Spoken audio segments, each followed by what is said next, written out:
Supreme court of Pakistan में इस वक्त एक ऐसा केस चल रहा है जिसके नताइज पाकिस्तान और इसमें राय जमहूरियत के लिए इंतहाई दूररस हो सकते हैं। इस्लामाबाद हाई कोर्ट के साबिक जज जस्टिस शौकत अजीज सिद्दीकी की पिटीशन के मुताबिक उनको हाई कोर्ट से बतौर जज इसलिए निकाला गया था कि वो एक ताकतवर इदारे ISI के आला ओहदेदार की बात मानने से इनकारी थे, और ये शख्स कोई और नहीं बल्कि उस वक्त के DGC ISI major general Faiz Hamid थे, जो बाद अज़ा लेफ्टिनेंट जनरल बने और ISI के सरबराह भी रहे।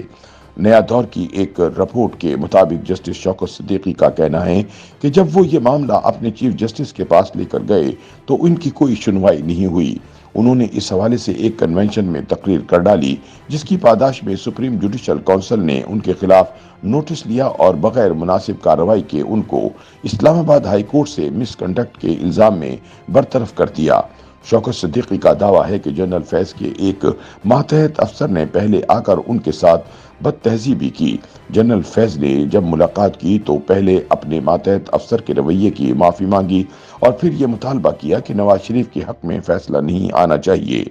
शौकत सिद्दीकी के मुताबिक उन्होंने कहा कि अगर सजा बढ़नी होगी तो बढ़ा भी दूंगा, लेकिन अगर कानून के मुताबिक नाजायज सजा हो गई तो इसे ख़त्म भी कर दूंगा। जिस पर जनरल फैज हमीद ने कहा कि यूं तो हमारी 2 साल की मेहनत ज़ाया हो जाएगी। ये सब इंकिशाफ करने पर जस्टिस शौकत सिद्दीकी को सुप्रीम जुडिशल काउंसिल ने बरतरफ कर दिया। ये अपना मुकदमा लेकर सुप्रीम कोर्ट आ गए, जहां ये गुज़िश्ता कई बरस से चंद समाअतों के बाद लटका रहा। रवां हफ्ते सुप्रीम कोर्ट ने बिलाखिर इस केस को समाअत के लिए मुकर्रर कर दिया और 15 दिसंबर बरोज जुमा इस पर समाअत की गई तो इसे सुप्रीम कोर्ट के यूट्यूब चैनल पर बराह रास्त नशर भी किया गया। इस केस की समाअत में जो एक बात बहुत वाज़ेह नजर आ रही है वो ये है कि चीफ जस्टिस काजी फाइज ईसा इस हवाले से इबहम का शिकार है कि ये केस 184(3) का क्यों है। वो बार बार जस्टिस शौकत सिद्दीकी और इनके वकील हामिद खान से इस्तफसार करते रहे कि यहाँ जुर्म की वजह क्या है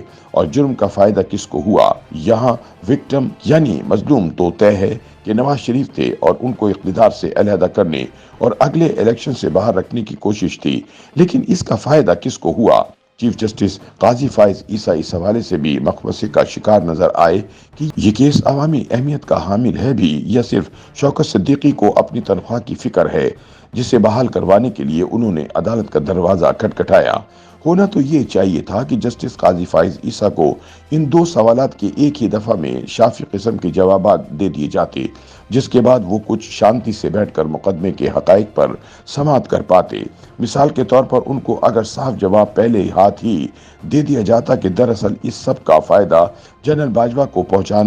जो ये सारी 2 नंबरी ना होने की सूरत में 3 साल बाद इज्जत से घर चले जाते, लेकिन चूंकि कुछ लोगों के नजदीक इज्जत आनी जानी चीज होती है तो इन्हें 6 साल ओहदे से चिमटे रहना ज्यादा पसंद था। अगर नवाज शरीफ के खिलाफ ये साजिश न की जाती और इलेक्शन से उनको बाहर न रखा जाता तो वो दोबारा इलेक्शन जीत जाते, और जैसे इनसे पहले राहिल शरीफ को तौसी नहीं मिली थी, जनरल बाजवा को भी ना मिलती। इमरान खान को लाना कभी भी मकसद नहीं था, मसला सिर्फ जनरल बाजवा की तौसी थी और इसकी खातिर वो पूरा मुल्क दाव पर लगवा गए। नया दौर की रिपोर्ट के मुताबिक चीफ जस्टिस काजी फाइज ईसा ने अभी भी जनरल बाजवा को नोटिस नहीं किया, ताहम सिर्फ जनरल फैज हमीद को कर दिया है। हालांकि जस्टिस शौकत अजीज सिद्दीकी के वकील हामिद खान ने तो जनरल बाजवा को भी फरीक बनाया था। रहा ये सवाल कि 184(3) का केस बनता है या नहीं, या ये सवाल कि क्या महज शौकत अजीज सिद्दीकी की तनख्वाह बहाल करवाना इस केस का मकसद है, तो चीफ जस्टिस ही बता दें कि अगर एक जनरल आकर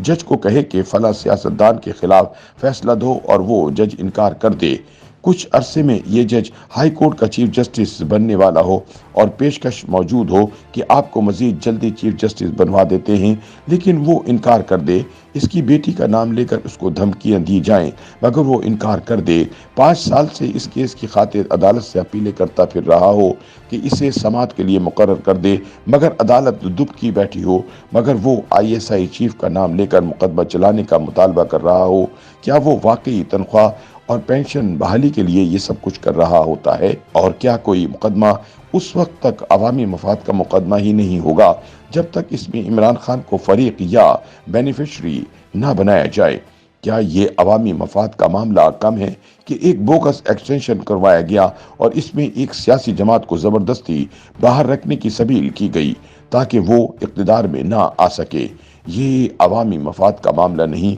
کہ عوامی ووٹ کی عزت کو یوں سر عام پامال کیا گیا۔ ان لوگوں کا اختلاف سمجھ میں آتا ہے جو شوکت صدیقی کے فیصلوں کے خلاف احتجاجاً ان کے حق میں بات نہیں کرتے، اگر چیف جسٹس صاحب نے ایسا کوئی مسئلہ نہیں اٹھایا۔ شوکت صدیقی کے کسی فیصلے پر اختلاف کرنا انسان کا حق ہے، لیکن یہ ماننے سے انکار کرنا کہ اس شخص نے اس وقت اپنی جان ہتھیلی پر رکھ کر حقائق ایک مجمع عام میں کھڑے ہو کر عوام کے سامنے رکھے جب کوئی باجوہ، فیض اور آصف غفور کا نام لینے کی جرت نہیں کر سکتا تھا، پر تعجب ضرور ہے۔ بائیں بازو یا خود کو لبرل کہلانے والے اگر ایسے خودکش حملے کی ہمت نہ کر پائے اور ایک دائیں بازو سے تعلق رکھنے والے جج نے یہ ہمت کر ڈالی ہے تو اس کے غلط فیصلے پر اپنا اختلاف برقرار رکھتے ہوئے اس کی ہمت کی داد دینے میں بخل کیوں؟ اب وقت آ گیا ہے کہ جسٹس شوکت عزیز صدیقی کی قربانی کو سراہتے ہوئے انہیں بھی انصاف دیا جائے۔